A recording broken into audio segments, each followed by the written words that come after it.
a young adult, and it's lots of my bros at the moment, like they're not dating, which is okay, but I think dating in the future for them could be a struggle, just given that they're not dating now, because dating, you learn so much about yourself, and unfortunately,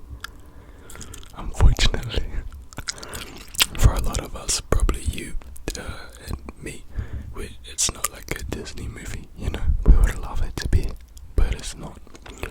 So you do need to learn about yourself and how you behave in relationships, like that's what you learn a lot. Like, do you self-sabotage? Do you, are you narcissistic? You could be.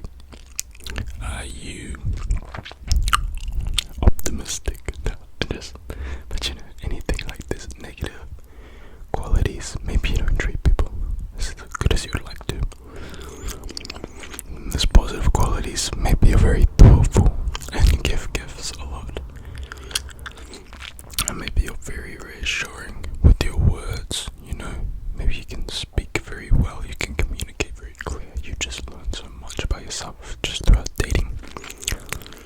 So I think it's important that if you want like a partner, when you're a bit older, like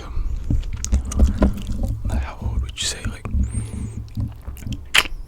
when you hit like 30s, and you probably want to start getting into a relationship in that around 30-ish.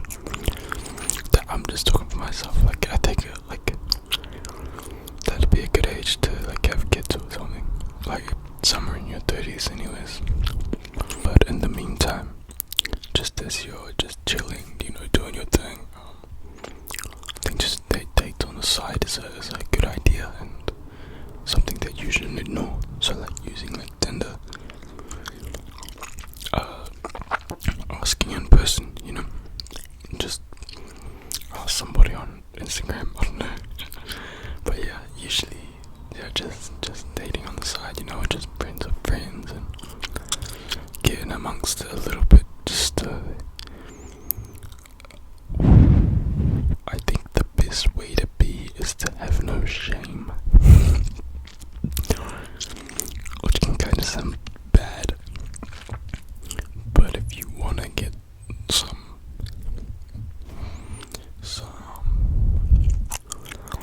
somebody, if you want to get somebody in a relationship or like intimate dating kind of way, then yeah, sometimes you do gotta be a bit shameless and like just put yourself out there, that's what I do, and it works every single time.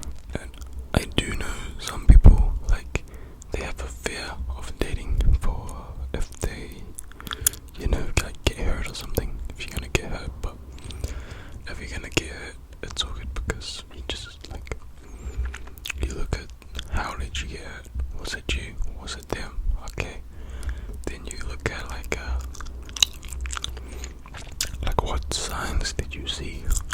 And then in your next relationship, there's a loud bus going, so then in your next relationship, what to look out for, the signs, like, for me, when I one time I actually got cheated on, I just figured out recently, but it's okay, I don't really care, because I was falling out of love myself, but it wasn't even love, it was just lust, it still was nice, but yeah, we started losing the emotional connection. She sort of communicate. She started shutting down and going quiet. So now I know next time,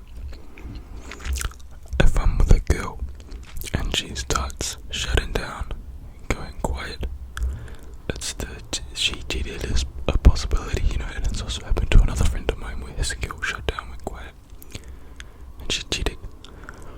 Yeah, and I learned from that too. The reason she cheated is because I didn't dish out the